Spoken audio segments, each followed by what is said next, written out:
রমজান মাসে কোন কোন কাজগুলো করলে রোজা ভাঙবে এবং সেগুলোর কাফফারা হিসেবে কি দিতে হবে? পান, আহার, স্ত্রী সহবাস অথবা হস্তমৈথুন, ইচ্ছাকৃত বীর্যপাত, এই বিষয়গুলো সাধারণত রোজা ভঙ্গকারী হয়। ইচ্ছাকৃত যদি রমজান মাসে মানুষ রোজা ভেঙে ফেলে, রেখেছে ভেঙে ফেলেছে, তাহলে সেক্ষেত্রে স্ত্রী সহবাস করে ফেলেছে, খেয়ে ফেলেছে, পানাহার করেছে কিংবা হস্তমৈথুন করে ফেলেছে, তাহলে ওই রোজার জন্য ফোকাহে আহনাফের ফতোয়া অনুযায়ী একটা রোজা কাজা যেহেতু ভেঙে ফেলেছে, আর 60টা রোজা টানা কাফারা রাখতে হবে, মোট 61টা। এই টানা নির্বিচ্ছিন্ন রাখতে হবে, মাঝখানে যদি গ্যাপ দেয় আবার শুরু থেকে রাখতে হবে। আর অন্য ওলামা ইকরাম, হাম্বলী মাযহাব ওলামা ইকরাম, তাদের দৃষ্টিভঙ্গি হলো শুধু স্ত্রী সহবাস বা যৌনতার সংশ্লিষ্ট কারণে যদি রোজা ভাঙে তাহলে কাফারা, আর না হলে শুধু কাজা। তবে একটা হাদিস আছে, নবী সাল্লাল্লাহু আলাইহি ওয়াসাল্লাম বলেছেন, কেউ যদি রোজা রাখার পর ভেঙে ফেলে, সারা বছর রোজা রাখলেও ও রমজানের ওই রোজার পরিপূর্ণ মর্যাদা এটা রিকভার করা সম্ভব না। দায় মুক্তি হবে, কাজা এবং কাফারের মাধ্যমে দায় মুক্তি হবে, মর্যাদা একটা হাসিল হবে না। রোজা মানেই তো নিয়ন্ত্রণ। গোটা পৃথিবীতে যত অন্যায় হয়, এই অন্যায়গুলো মৌলিকভাবে যে কয়েকটা কারণে হয়, তার ভিতরে দুটি কারণ হলো মেইন।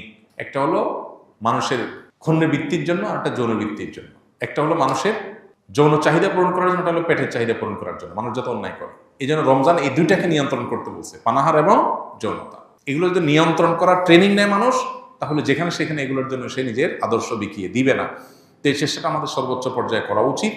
এবং কাফফারা দেওয়া 60টা রোজা সহজ বিষয় না, টানা রাখতে হয়, এটা অনেক কঠিন কাজ। এই জন্য রমজানের রোজা যাতে কোনো অবস্থাতে বিনা ওজরে না ভাঙা হয়। হ্যাঁ, কেউ অসুস্থ হয়ে গেছেন, ভেঙে ফেলেছেন, তার কথা ভিন্ন।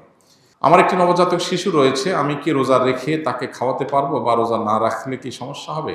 রোজা রেখে বাচ্চাকে তো খাওয়াতে কোনো সমস্যা নেই, রোজা রেখে তো নিজে খেতে অসুবিধা, বাচ্চাকে খাওয়াতে কোনো অসুবিধা নেই। তবে কোনো মা যদি রোজা না রাখেন, বাচ্চাকে খাওয়াতে হবে সেজন্য, তো সেটা জায়েজ নেই। এতটুকু ঠুনকো অজুহাতে রোজা না রাখার সুযোগ নাই। বাচ্চাকে আপনি খাওয়াবেন, দুধের বাচ্চা যদি হয়, দুধের বাচ্চা দুধ একটু কম পাবে, তাতে বাচ্চা মারা যাবে না। প্রয়োজনে আপনি দিনের বেলা একটু বেশি ঘুমিয়ে থাকেন বাচ্চা সহ, লাইফস্টাইলটা চেঞ্জ করেন, রাতের বেলা একটু বেশি সময় জেগে থেকে কাজ করেন, যাদের দিনের বেলাতে রোজা রাখার কারণে দুধ কম আসে। বিভিন্নভাবে আমরা এটা রিকভার করতে পারি, বিকল্প খাবারের ব্যবস্থা করতে পারি। হ্যাঁ, কোনো রাস্তা যদি না থাকে, মরণাপন্ন হয়ে যায়, আল্লাহ না করুক, এরকম রিস্ক করলে তখন রোজা না রেখে অন্য সময় রোজা রাখার সুযোগ আছে। আমার বাবা চোখের জেনা করে, মহিলাদের সাথে শয়তানি করে, এখন আমার করণীয় কি? আমার বাবাকে দেখলে ঘৃণা লাগে, তার সাথে কথা বলতে মন চায় না। খুবই দুর্ভাগ্যজনক এবং অত্যন্ত লজ্জাজনক একটা বিষয়। কত বিচিত্র এই পৃথিবী দেখেন, কত বাবা মা সন্তানকে বিপদগামিতা থেকে বাঁচাবার জন্য লড়াই করেন। আছে না অনেক বাপ মা, ছেলেটা নষ্ট হয়ে গেছে, পাগলের মতো অস্থির। বেশিরভাগ ফ্যামিলিতে তো এইটাই হয়। কিন্তু এই প্রশ্নে আমরা দেখলাম উল্টাটা, যে বাবা বেলায়নে যাচ্ছে, বা ছেলের মধ্যে আল্লাহর ভয় আছে, বা ছেলের মধ্যে সততা তাকওয়া আছে, তে সে এই গুনাহের প্রতি ঘৃণাবোধ তার তৈরি হয়েছে, বাবার কর্মে সে বরং বিব্রত এবং অস্বস্তিতে আছে। আমরা দোয়া করি আল্লাহ তাআলা তার বাবাকে পরিপূর্ণভাবে ইসলাহ এবং সংশোধন করে দেন। যে ভাই প্রশ্ন করেছেন তাকে বলবো, বাবা মা এরকম আমাদের সিনিয়র কেউ যদি কোনো গুনাহে, কোনো অন্যায় লিপ্ত থাকে, খুব স্বাভাবিক আমাদের কষ্ট লাগবে। এই কষ্টের কোনো সীমা নাই, কিন্তু মনে রাখতে হবে দিন শেষে আমরা আল্লাহর গোলাম, আল্লাহর দেওয়ার সীমা আমরা ক্রস করবো না। বাবা যদি অন্যায় করে, বাবাকে আমি বোঝাবার মতো হলে আমি বোঝাবো, আর যদি এ অন্যায় নিয়ে আমি বোঝাবার মতো না হয়, তাহলে অন্য কাউকে দিয়ে বোঝাবো। মাকে বললাম, অন্য কাউকে বললাম। আমার বিভিন্ন প্ল্যান থাকবে, মসজিদের ইমাম সাহেবের সাথে একটু দোস্তি করে, খাতির করে তাকে দাওয়াতি কাজে লাগিয়ে দিলাম, যে আমার বাবার দিকে আপনি একটু মনোযোগ দেন, তাকে একটু দাওয়াত দেন।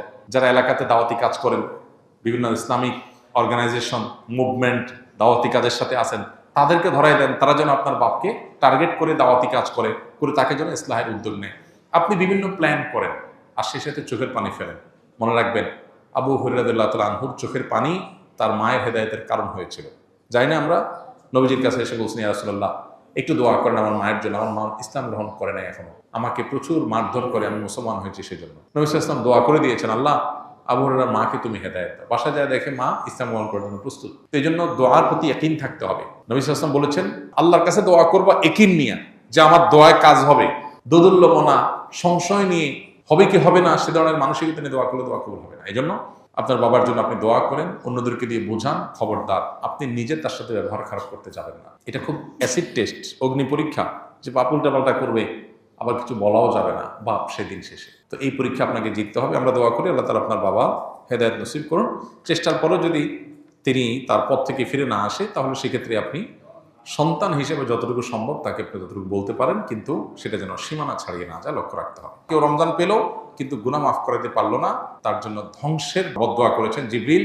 নবী সাল্লাল্লাহু আলাইহি ওয়াসাল্লাম বলেছেন আমিন, আমি এটাকে সমর্থন করি। তার মানে জিবরিলের দোয়াতে নবী সাল্লাল্লাহু আলাইহি ওয়াসাল্লামের সমর্থন, এই দোয়া তো বিফলে যাবে না। তার মানে রমজান পেয়েও যদি আপনি মাফ না পান, তাহলে ধ্বংস কেউ ঠেকাতে পারবে না। এটা চরম একটা দুর্ভাগ্য। এই জন্য রমজান মাসে যে কোনো মূল্যে আল্লাহর কাছ থেকে মাগফিরাত পাওয়ার চেষ্টাটা সেরকম আল্লাহর কাছে প্রত্যাশা রাখার মতো করে ইবাদতবন্দি করা দরকার এবং মাগফিরাত কামনা করা দরকার।